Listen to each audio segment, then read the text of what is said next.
All right, so I'm going to look at the cosine rule. The cosine rule helps us relate um, ideas in a triangle. So we're looking at side lengths and angles in a triangle. The cosine rule helps us to relate those properties together. So we use the cosine rule to find unknown angles and side lengths in a triangle when we have two side lengths and the included angle. All right, it's important that it's the included angle. So for example, if this is one of the side lengths A, this other side length here is C, then the included angle is this angle in here, B. Or we use the cosine rule when we have three side lengths. All right, this is what the cosine rule says, and this is what we're going to prove. So the cosine rule says that for some triangle ABC, like we've got here, A squared, which is this length squared, equals B squared plus C squared minus 2 times B times C multiplied by cosine of A, where A is this angle in here. Okay, just to be clear from the outset, capital letters here are going to refer to the angles that are in here, and the lowercase letters refer to side lengths. Okay.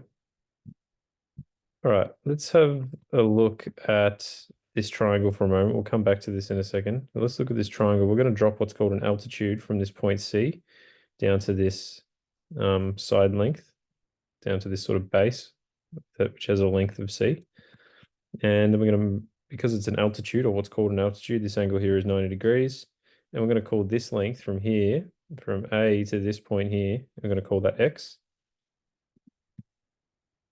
And we're going to call this height here H for height. And then this length here, from this point here to B, must be C minus X because the total distance is C, and this part of it's X. So this part from here to here must be C minus X.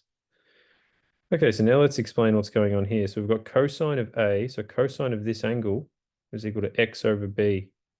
All right, remember our trig ratios. Cosine is adjacent over hypotenuse. So that makes sense because the adjacent side to this angle is this length here, X, over the hypotenuse, which is B.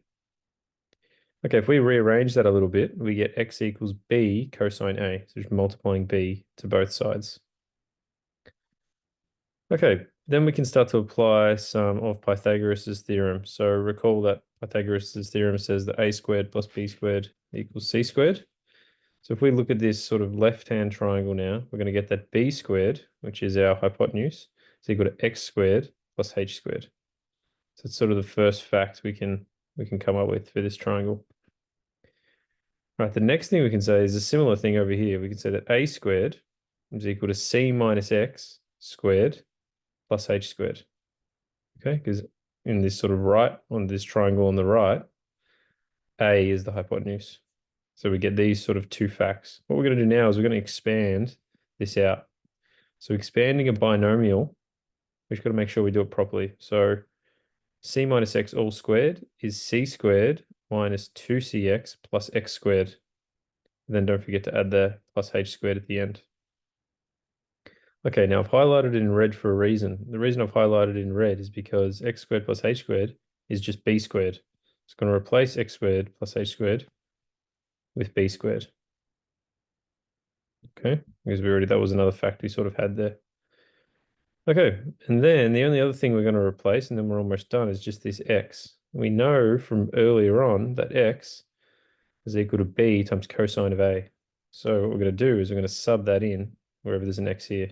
So we get this, we get A squared equals C squared minus 2C times B cos over the angle A plus B squared. And then, yeah, finally we can write this, which is just sort of expanding those brackets. Okay. So that's the proof of the cosine rule. That's how you'll need it in these two situations.